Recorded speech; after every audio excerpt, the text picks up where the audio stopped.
Today, we're diving into a really disturbing case out of Delhi. On the surface, it looked like a random, tragic home invasion. But as police started digging, they uncovered something far more calculated, a crime planned with chilling precision by an insider. And it turns out this one crime was part of a trail of violence that stretched across 2 states. 41 minutes. Just think about that. That's how long an attacker spent inside a home in Delhi. And in that tiny window of time, a truly horrific crime unfolded, leaving behind a murder, a major robbery, and a really complex puzzle for investigators to solve. It's a stark reminder of just how quickly a place of safety can be turned upside down. So, the scene of the crime was a quiet apartment in Delhi's Kailash Hills.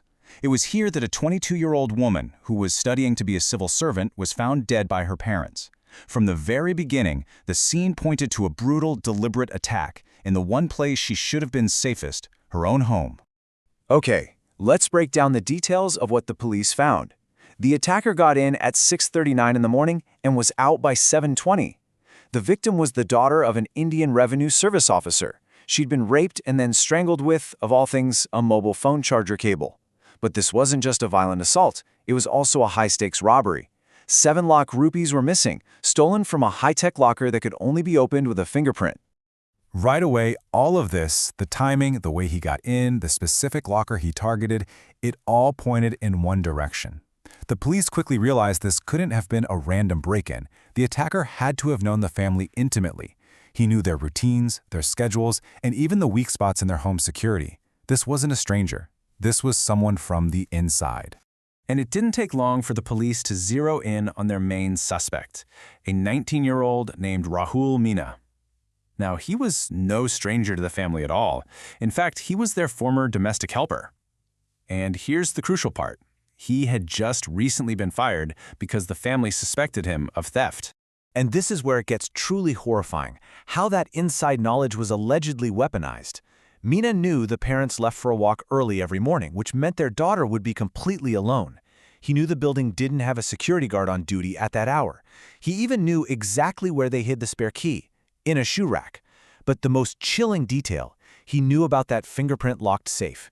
And police believe that after he killed her, he used the victim's own fingerprint to open it. But, no matter how carefully someone plans something like this, they almost always leave a trail.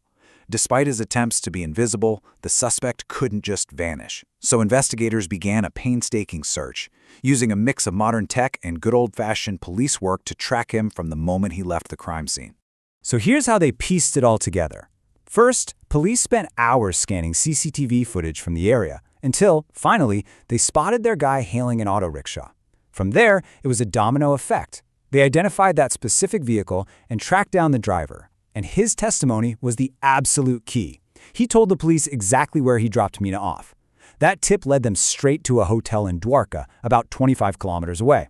They raided the room, and just like that, they had their man.